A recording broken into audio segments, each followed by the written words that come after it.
Assalamualaikum warahmatullahi wabarakatuh. Welcome back my YouTube channel Poppy Amalia. Kangen banget nih, udah lama ya gak kita diskusi banyak hal. Ternyata begitu beberapa hari lah saya nggak diskusi. Banyak banget fenomena-fenomena psikologis yang terjadi akhir-akhir ini di berbagai macam lapisan kehidupan masyarakat, baik sosial maupun kejadian-kejadian yang mungkin berkaitan sama kekerasan ya, dan juga berkaitan sama pembunuhan bahkan. Nah, saya nggak mau ngambil yang lain dulu, saya mau ngambil fenomena yang menarik perhatian saya adalah Citayam Fashion Week. Wow, keren banget sih. Pasti kalian semua udah tahu dan semuanya udah follow serta booming banget. Namun, dari fenomena tersebut sebenarnya ada yang melatar belakangi dari analisa saya mengenai secara psikologis tepatnya. Apa yang mengakibatkan fenomena ini terjadi dan apakah ini positif atau negatif? Serta bagaimana menyikapi hal ini yang membawa dampak yang luar biasa loh untuk pemerintahan Indonesia. Langsung kita bahas berikut ini. Namun sebelumnya like, subscribe, and share terlebih dahulu. Saya tunggu. Terima kasih.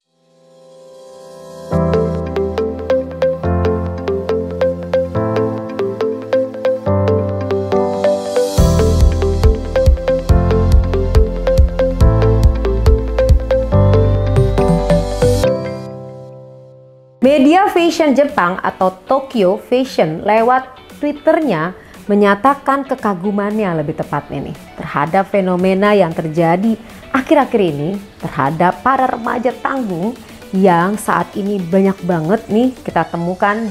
Kehadiran remaja Citayam, Bojonggede, dan Depok dianggap sebagai aktivitas yang keren. Para remaja tanggung ini berhasil membuat salah satu sudut jalanan di Sudirman bak catwalk supermodel.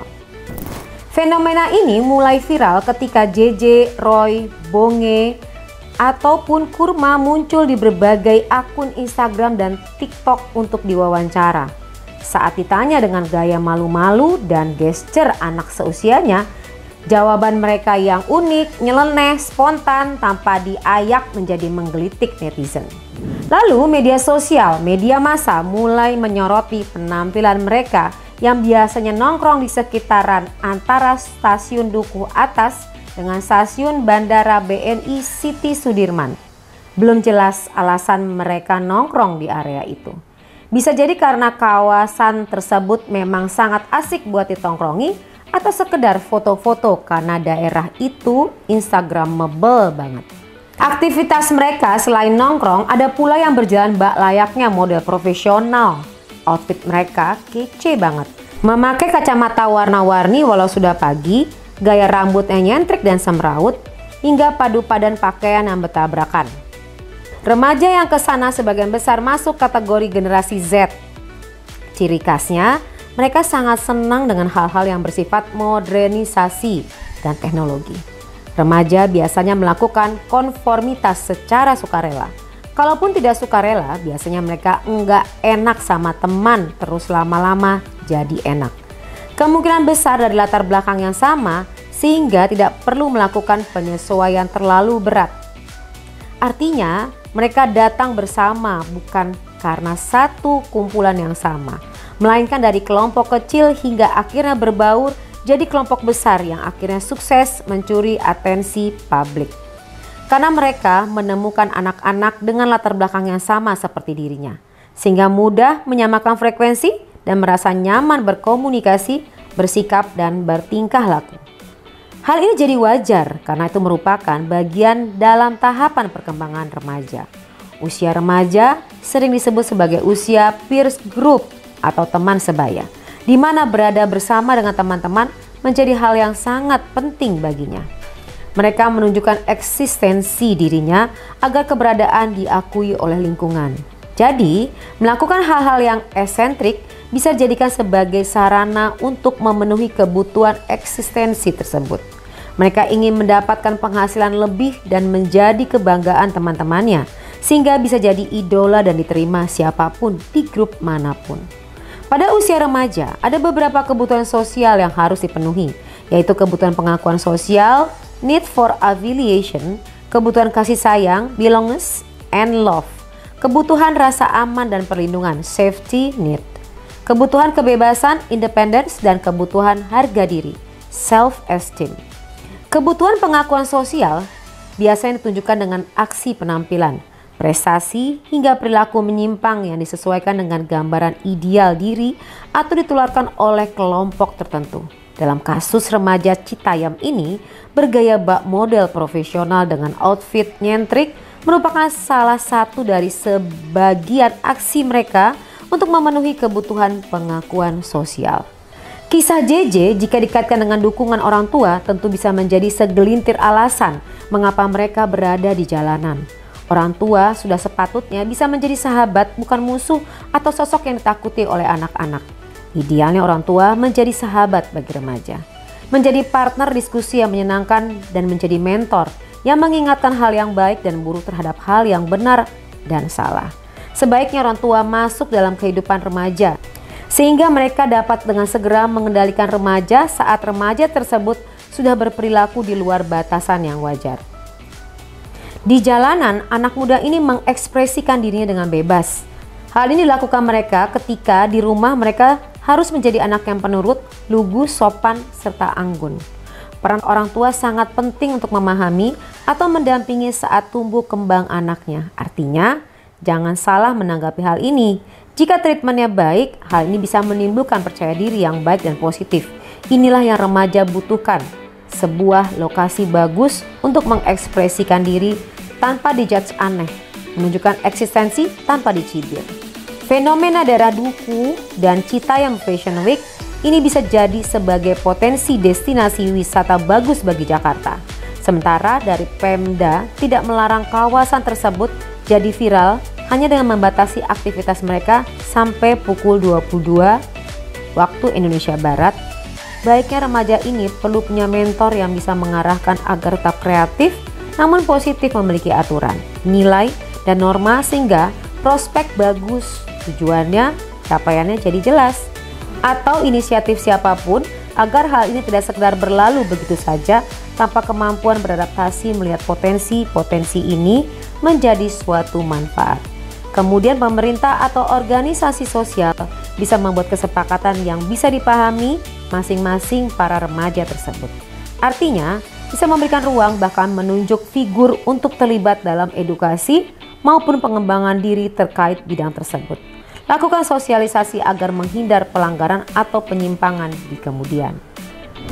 Sebenarnya kenapa sih sampai remaja itu berbondong-bondong ke Jakarta, lebih tepatnya ke Jalan Sudirman?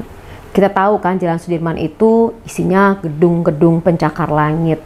Dan Sudirman itu adalah gambaran dari metropolitan yang elegans, yang private, khusus untuk orang-orang yang dianggap mampu atau sukses. Tidak sembarang orang bisa menuju ke sana sebagai senternya. Nah, anak-anak ini berangkat dari berbagai macam daerah. Mereka menuju ke sebuah titik untuk berkumpul di sana. Apa yang terjadi dan apa yang ingin mereka perlihatkan? Sebenarnya mereka ingin melihatkan bahwa mereka adalah bagian dari Jakarta. Mereka adalah bagian dari kemegahan metropolitan ini. Mereka capek untuk digambarkan sebagai daerah pinggiran dan juga tidak ada tempat untuk bisa mereka aktualisasi diri. Penampilan-penampilan yang mereka tampilkan itu adalah sebagai bentuk pelampiasan atau keinginan dari dalam diri remaja ini agar dapat perhatian.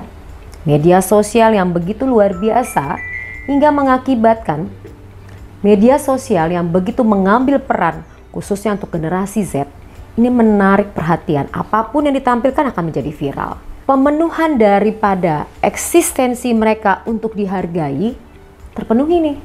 Kenapa mereka pengen agar eksistensi dihargai? Sebagai bentuk dari aktualisasi diri. Kenapa perlu aktualisasi diri? Ingat, ini usia anak menuju remaja loh yang hadir di sana. Pada saat si anak ini kecil, bertingkah laku orang dewasa, remaja, lalu orang tuanya bilang apa? Kamu masih kecil nak, jangan ngambil keputusan sendiri. biar mama yang ngambil, papa yang ngambil. Si remaja bingung pada saat dia mengambil keputusan disebut dengan remaja, dianggap anak-anak. Begitu dia memberikan kepada orang tuanya, diingatkan lagi sama orang tuanya. Gitu aja kok nggak bisa sih kak, gitu aja kok nggak bisa sih kamu.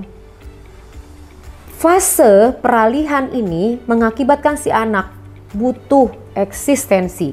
Disitulah terjadi krisis identitas. Krisis identitas ini terjadi hingga mereka ingin berkumpul, hingga mereka ingin menunjukkan aktualisasi dirinya. Tapi di daerah masing-masing tersebut, pertanyaan saya, public areanya memenuhi nggak? Lokasinya ada nggak tempat untuk remaja mengeluarkan aktualisasi dirinya? Kalau tidak ada, itulah mengakibatkan si remaja mencari tempat khusus untuk bisa memperlihatkan kemampuannya, memperlihatkan keberadaannya, memperlihatkan semua hal yang ingin dia perlihatkan dan semua orang akan menghargainya. Nah, energi yang dimiliki si remaja, kenapa energi begitu tinggi? Karena fase pertumbuhannya itu bagi berkembang pesat, jadi semua energi itu penuh. Energi yang dimilikinya ini ingin banget disalurkan. Nah, kalau penyalurannya ini salah, imbasnya nggak baik. Tapi kalau benar, menanglah Olimpiade anak-anak. Menanglah berbagai macam hal sampai harum nama Indonesia di seluruh dunia. Tapi kalau salah, membawa dampak yang luar biasa untuk si remaja itu sendiri. Nah, harapan saya terhadap kondisi atau fenomena ini, kita selaku pendidik harus memperhatikan, tetap membiarkan, artinya dengan pengawasan dan pendampingan yang tepat. Menjadikan mereka sebagai sahabat kita dan keluarkan kreativitas mereka. Mereka senang loh foto-foto di pinggir-pinggir jalan tersebut. Kenapa? Karena di situ instagramable banget. Jadi bisa foto-foto, bisa kasih lihat kreativitas, dan mereka senang dengan kondisi itu. Bahkan memakai pakaian dari produk lokal. Ini hal yang positif. Seandainya nih, kalau kita gunakan teknik ini persis seperti di Jepang dengan Harajuku, di mana di Jepang tersebut semua sekitarannya itu adalah produk-produk yang dijual. Kita bisa melihat anime, orang yang suka gambar-gambar di situ juga ada, belajar bikin anime juga ada, produk-produk yang terkenal, bahkan baju-baju bisa ditaruh di sana. Ini fenomena yang menarik loh Pak Gubernur, dan mungkin bisa ditiru untuk daerah-daerah lain.